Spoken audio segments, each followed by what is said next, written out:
Okay, I will share with you some my observations during my visit in March to Turkey, and my encounter with the with Gulen movement institutions and leaders, and what form of Islam, Islamic activism they represent, and what that means in terms of lessons to the current democracy movement in the Arab world.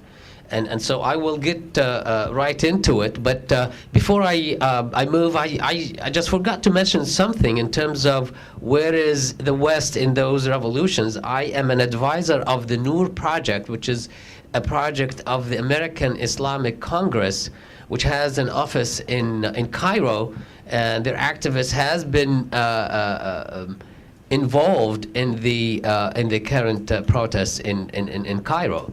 And so even at the grassroots level, and those guys are very much involved in connecting with pro-democracy activists in different parts of the Middle East through Facebook and Twitter. And so even that aspect of where is us in them is there. And the most important thing that we've just observed, that Arab people are so sick and tired of living under dictatorship, and have realized that freedom and liberation starts from within, that they are willing to call on international community powers they oppose otherwise in other important areas of policy, to come and help them get rid of their demons, the dictators who rule them, who have oppressed them. And so there is a lot of I think we live in a honeymoon period in terms of Arab-American relations these days. And so it is in that spirit that I look into the topic. For the Arabs have, since the start of Islam, which transformed Arab culture, the idea of power, which is the starting point of my discussion, has always been Muslim versus non-Muslim. Even as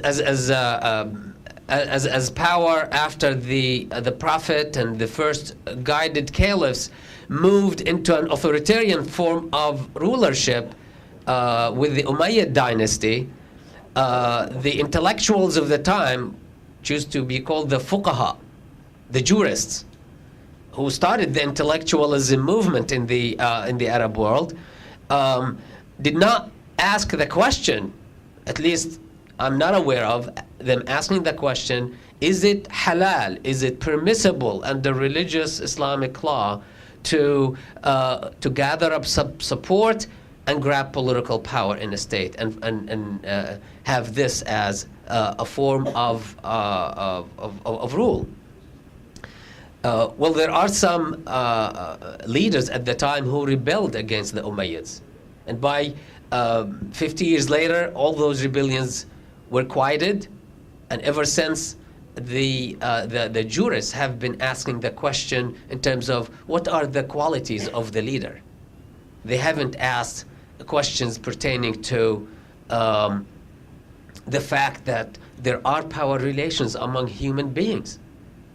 And this is just the way it is, and it comes with the way we are created as humans. Some people who follow what I call the philosophical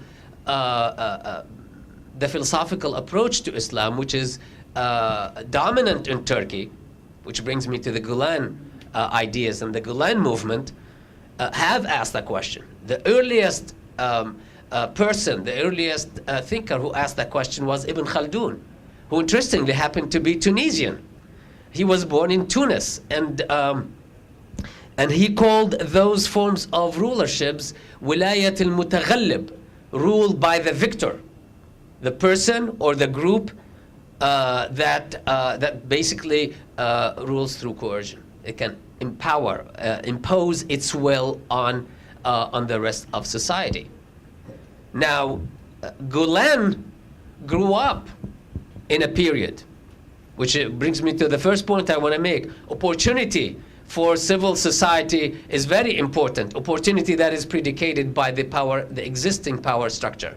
Turkey is a military-led or a military-controlled democracy, but and it's the religion and state choices that the military leaders, especially from the time of Ataturk, made. They're still very important to the military elite.